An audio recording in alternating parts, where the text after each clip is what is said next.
Okay, welcome to our PowerPoint on helping grievers. I really hope that you come away with some useful information. First, I'm going to go over general tips and resources for supporting grieving individuals. Then I'm going to talk about those communication skills again, but we're going to apply them to grieving individuals instead of dying individuals. And then we'll talk more about compassion, fatigue, and burnout. Getting started with general tips. So here's some basic helping ideas. So the first one is to, instead of just saying, let me know if I can help, which is what we often say, and I've said it too, if we are closer to someone, let's try to offer some specific tasks. And I think the example from your option B book is, what do you want on your burger? What do you like on a burger? Or you can call and say, or you can call someone and say, or text them and say, I'm getting ready to stop at the grocery store. What could I pick up for you? Or I'd be really happy to do some carpooling this week. I know this is an intense time. I could drive on Tuesday afternoons if that would work for you.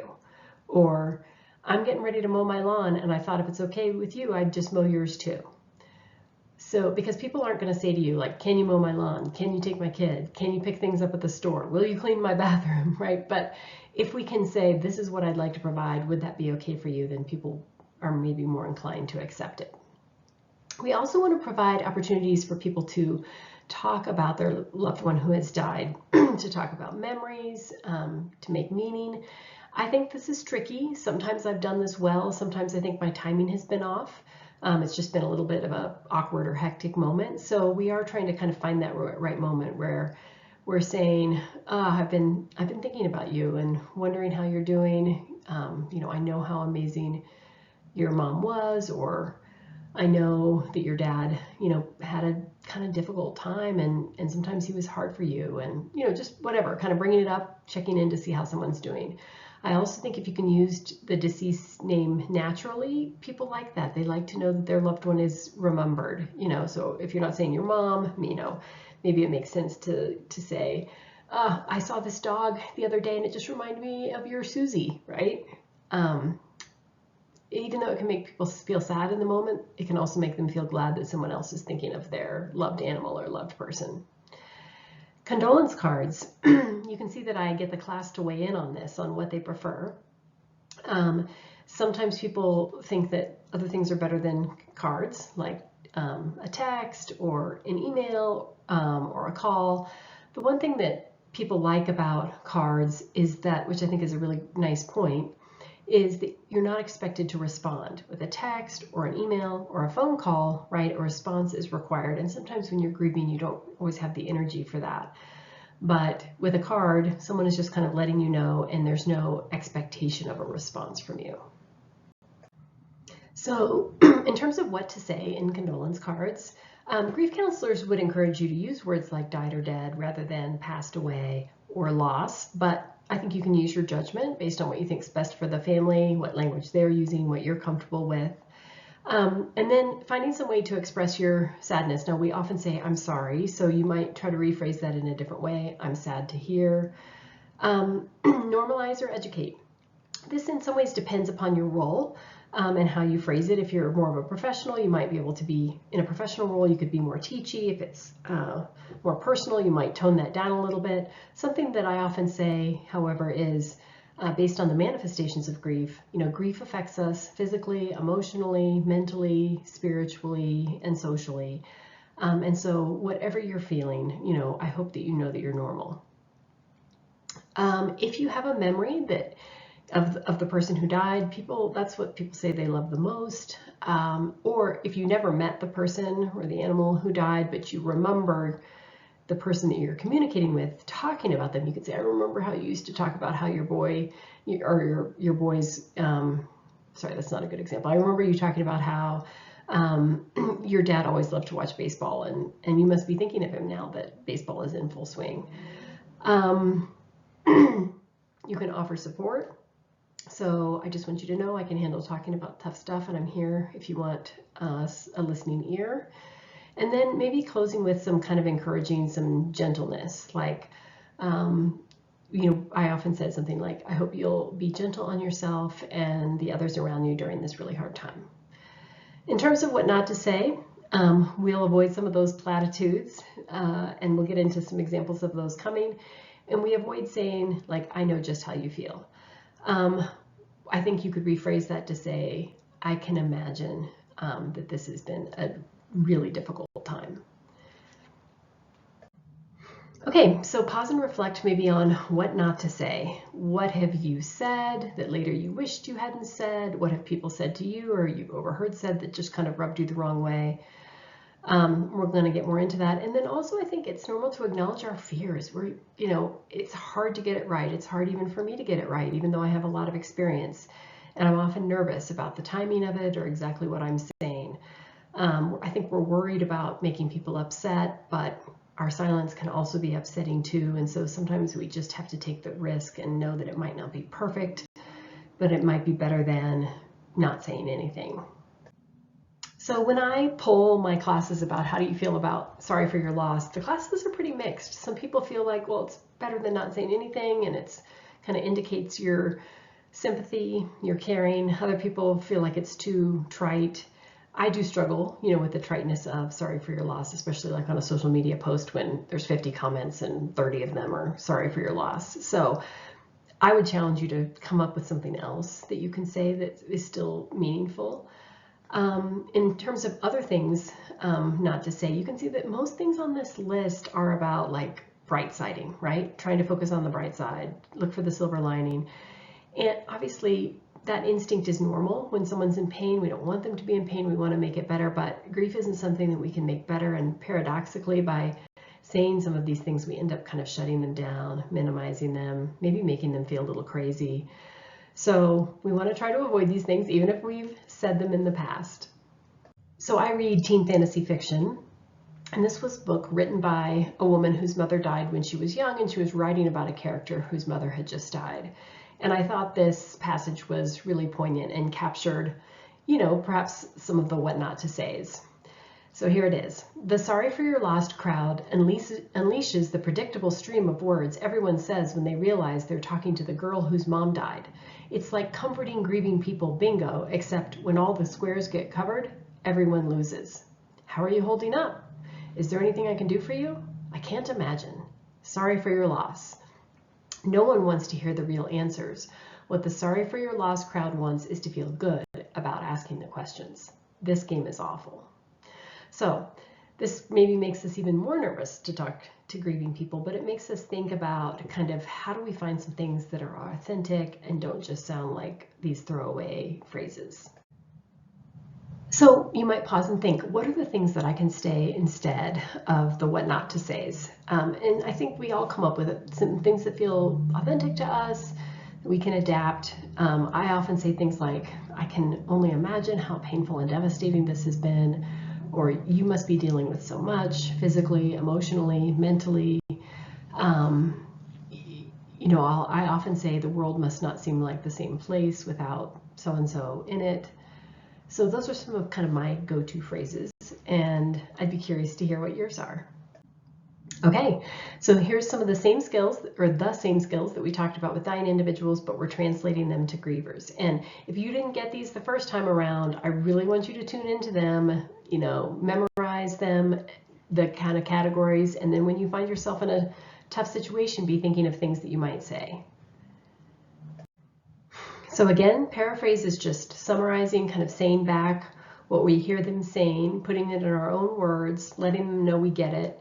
And so that might sound like, wow, so it sounds like, one of the hardest things right now about having your mom die is that you've lost your whole daily life structure because you were the one taking care of her. And you're kind of feeling, not only are you grieving her, but you're also feeling lost.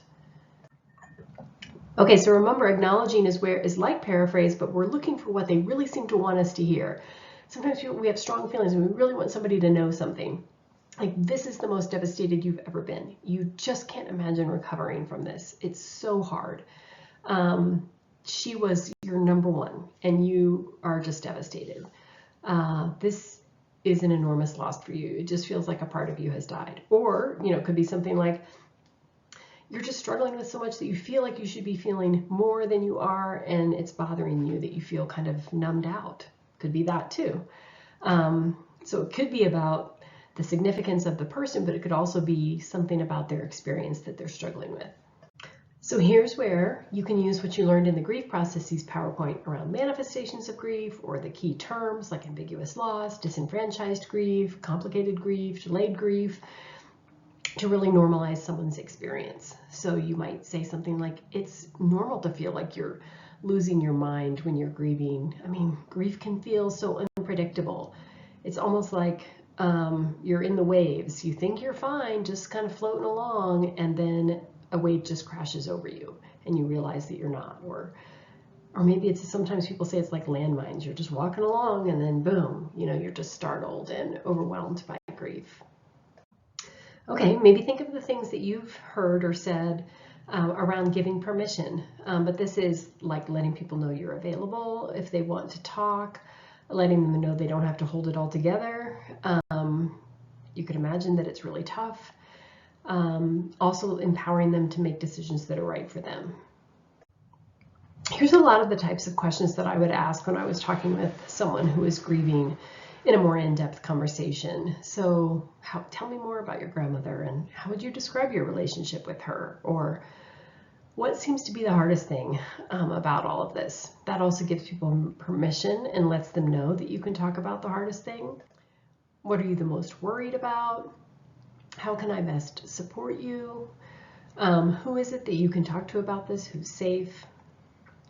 And are there others that maybe you could take the risk with? Tell me more about the rituals that you did as a family to honor and memorialize either around the time of death or afterwards.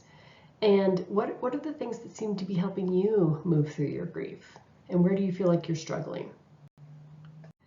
So we already talked about some of the risks of self-disclosure when we talked about it with using these skills with dying individuals and their families. So I won't rehash that. And you probably might self-disclose a little bit more in a personal relationship than you might in a professional relationship.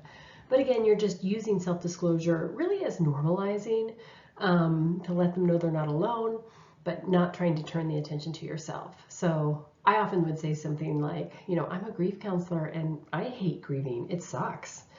Or I also remember having a hard time concentrating when I was grieving. Or I also remember feeling like I just didn't even know how life was going to go on. So immediacy or transparency, again, this is good for kind of those awkward moments or addressing kind of emotion that people aren't really voicing. So, I don't want to invade your privacy, or I'm not sure if this is the right time or if you even want to talk about it, but I've been thinking about you since your brother's death and I'm wondering how you're doing. Or I can see that as we brought up, the holiday season, you were feeling tearful. Is it okay if I ask you more about that? So yeah, those kinds of things. Okay, so you can test yourself with this iClicker question. It makes sense that you feel overwhelmed right now is an example of what type of communication skill. And this is a little tricky, but I would say it's probably normalizing, right? Because you're trying to normalize that they feel overwhelmed. So you might ponder, which one of these do you feel most comfortable with? Or do you tend to use the most? And is there one that you'd like to start using more?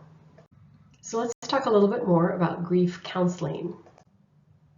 So when I was working as a grief counselor, again, this was brief, and I was working at the vet school. So I was talking with people about the deaths of their animals. I was also facilitating support groups at hospice. And so these were some of the things that were kind of my framework, these next couple of slides, both for the grief groups actually, and for my one-on-one conversations with grievers. So the very first part is just hearing the story. Tell me more about, who you loved that has died. And so acknowledging, right, the difficulty of that around the death, acknowledging the relationship, acknowledging their pain, asking more questions. Tell me more about, was it unexpected? Was it expected? Were you able to say what you wanted to say before they died? The more you get into the field, the more you'll kind of come up with questions, kind of a little map in your head of things that you ask about. And then, and it depends on your role and how you're assessing them too. And then in terms of psychoeducation or normalizing, I always, and I think I mentioned this to you in the grief processes PowerPoint, I always talk to people about manifestations of grief. Back in that day, we just had a handout, which was actually quite useful, that we would show people, and they would talk about which ones resonated with them. I'm sure there's ways to do that online now. And then I always would talk about the idea of primary and secondary losses, and I'd ask if they wanted to just kind of list off some of their secondary losses or even write them down. I always addressed that everybody does this a little bit differently. People in your family or that you're close to might be doing things differently, and that's okay. Everyone needs to grieve in their own way, so that kind of giving permission. So I'm definitely trying to really listen for emotions and to those manifestations of grief, the emotional ones, and I'm trying to kind of name, acknowledge, reflect those back, the anger, the sadness, the fear, the overwhelmed, the relief, the guilt. So I'm really tuning into that. I'm also kind of thinking about how much meaning making have they been able to do around the death or their loved one. Did they have memorial services? Did they participate in them? What are the things that they have been doing since or doing now to kind of make meaning, remember, and honor? I'm also trying to assess how much guilt they might experience and whether or not they have a sense that they need to make amends. Having worked at the vet school, I often talked with people who had a role in their animal's death. It was a mistake that they made. They accidentally shot the dog on a hunting trip. They accidentally ran over the dog with a car. The cat got caught in the cords for the blinds. The garage door closed on a pet. Really, really hard stuff. And so in those, they left the gate open. That's a simple one, right? Or they let the cat out and it was dark and the cat got hit by a car. That happened in our family.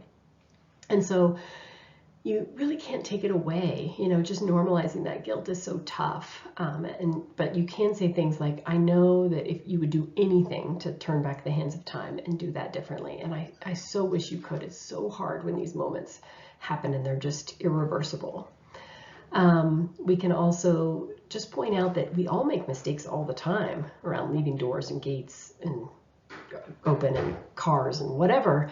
Most of the time when we make mistakes, no one dies. And unfortunately in this situation, you made a mistake, one that we all have made, and your loved one died, and that's awful. And then I'm going to get into some more specific things under kind of intervention techniques about even imagining yourself talking to the person. I think that that's a pretty important one. That idea that let's just imagine that if so-and-so was here right now and you were telling them how terrible you felt and how you wish you could do that differently, what would they want you to know? What would they say to you? And those kind of visualizations can be more in depth, and I'll give you some examples. And then we're really trying to encourage memorializing, that idea of lean into the suck, make your grief active, even thinking about suggesting that sometimes one thing that people do is they create a ritual around the time of the day for them that is the hardest. And so some examples of that might be, okay, so when I wake up in the morning and I realize they're not there, that's the hardest. So what could we do? Could you just talk to them in that moment? Could you say something like, Lucy, I don't know where you are right now, but I just want you to know I'm missing you and I wish you could be with me today. Or maybe one of your hard moments is when you come home and you're kind of not distracted anymore and their absence just hits you in the face. And so sometimes what I worked with people on is just, I'm going to go in and I have an artificial tree and I'm going to turn on my twinkly lights that are in the tree, or I'm going to play a song, or I'm going to light a candle, or I'm going to just say something to them as I walk through the door. But just some sort of little micro ritual to kind of recognize this tough time of the day. And then really framing grieving as a courageous act. Like, we think that it's weak to show emotions, but it actually is really courageous to face this tough stuff. And then lastly, I'm just thinking about kind of social support and referrals. So I'm trying to get a sense, do they have people that they can talk to? I'm trying to kind of encourage them to be brave and talk about difficult stuff with people who they think would be safe. I'm letting them know about grief groups that might be available, and I've got some of that coming. Any loss that you have had, there's internet sites for that, and so just maybe taking some time to explore that to see if that can be supportive. Books, a lot of internet articles I think are what people turn to now, but there's a lot of grief books out there. I'm not as up to date on them as I used to be, but they can be found.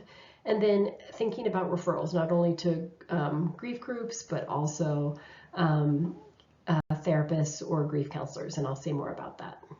So we have more and more hospices out there, again, some nonprofit, some for-profit, all providing good services. This is just an example of some of the services that are provided by our local hospice here in Fort Collins, the Pathways Hospice, which serves Larimer County. And you can see that they have a whole range of grief groups. They've got ones just for adults, they've got writing groups, they've got just for bereaved parents, they've got widower and widow groups. They've got people who've had a very recent loss, if they had stillbirth or infant death, groups for people specifically who have lost a loved one to suicide. Ones are hippotherapy for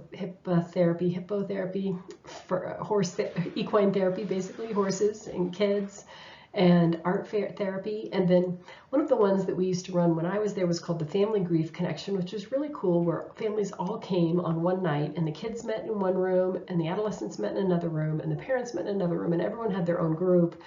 And it was like a 7-week group, and there were a couple times where we came together for kind of family memorial service or other activities. If you're trying to find a grief counselor in your area, you can go to Psychology Today and search for grief counselor or grief therapist. And then you should also know that many hospices, the bereavement counselors there may provide grief groups, usually are open to the public, and also even individualized grief therapy might be just available for a fee, even if your loved one didn't die with that hospice. Here's some more in-depth therapy or counseling ideas.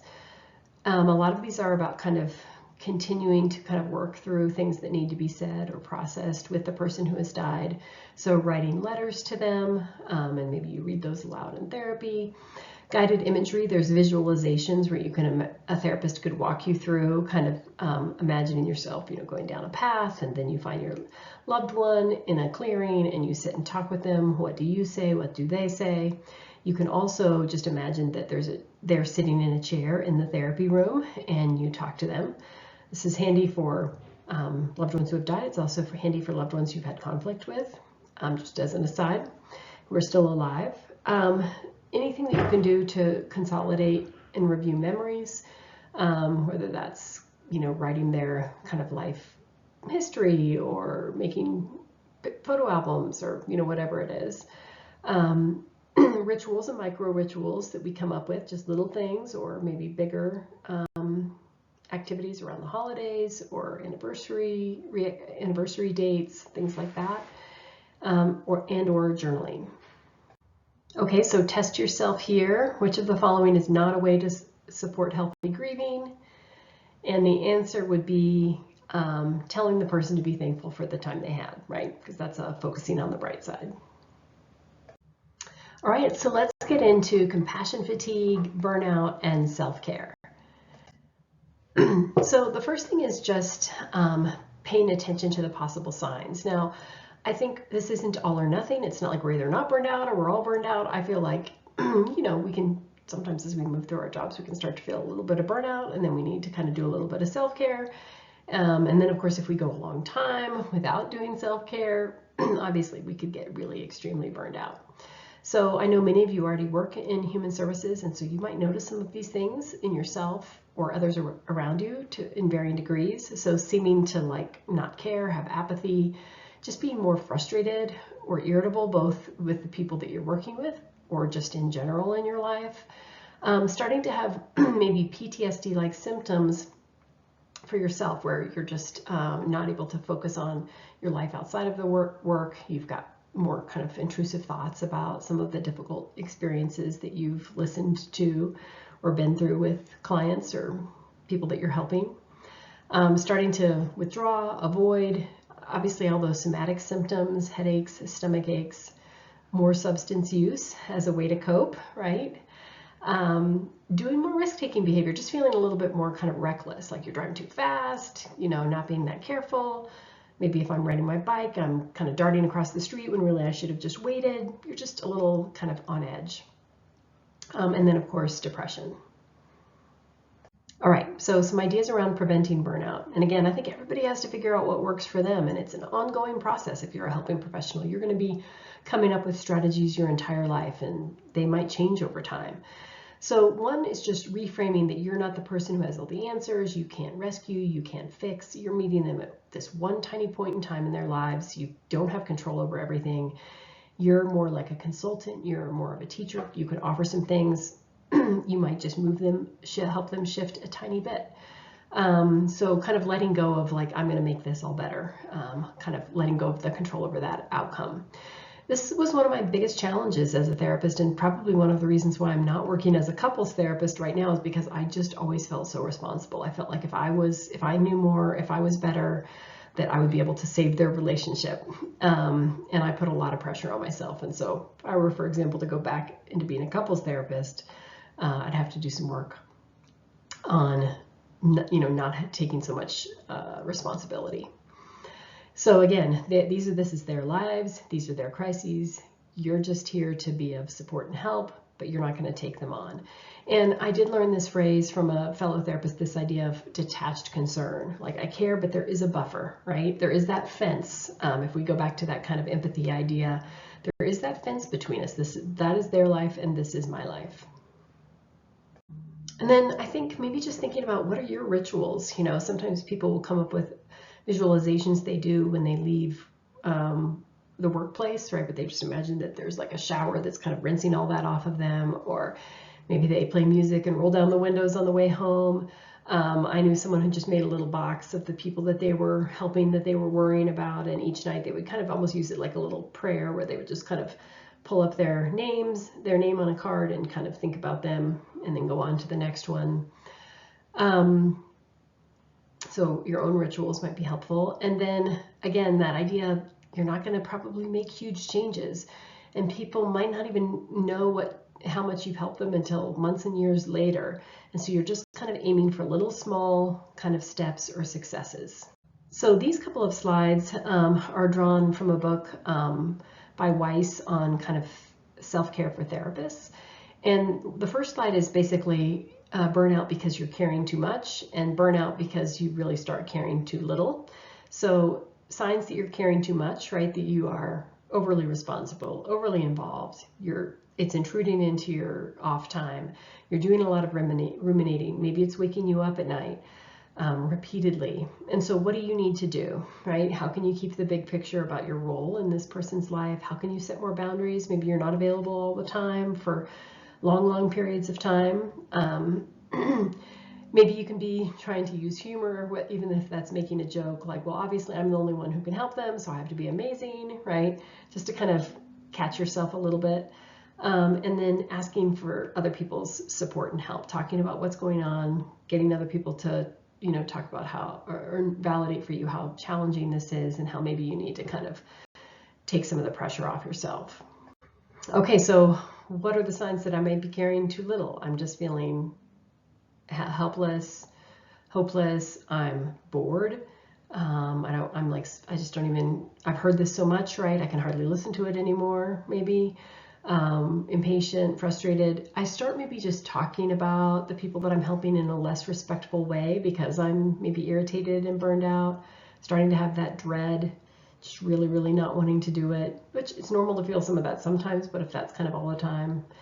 And so then maybe it's time that I can't be doing this type of kind of intensive clinical work all the time. Maybe I need to find ways to do some other things in my job, take on some different responsibilities so I'm not doing that quite so much, not maybe working quite so hard. Again, kind of that instead of this tight fist of trying to get this specific outcome, maybe I have more of an open hand. Again, changing how I think about my role to more of a consultant, and again, kind of talking to others.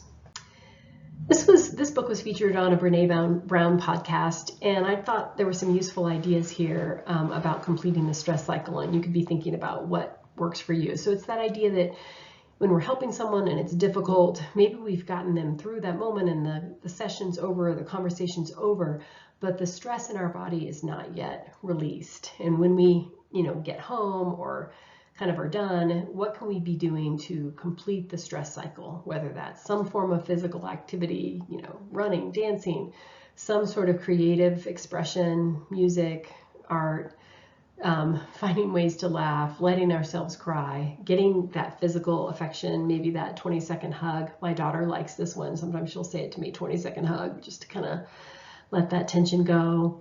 Having some talking to people either specifically about it or just having some kind of ways that you enjoy life, have fun, and of course, breathing. I really like this TED Talk, and I'd encourage you to watch it, especially if you're a helping professional. It has some really useful information in there, like what are your kind of 3 yellow zone warning signs that you might be getting burned out. Once that's happening, kind of, how much can you handle? And when you are starting to kind of get undone, how quickly can you get back into balance, and what strategies do you use to get there?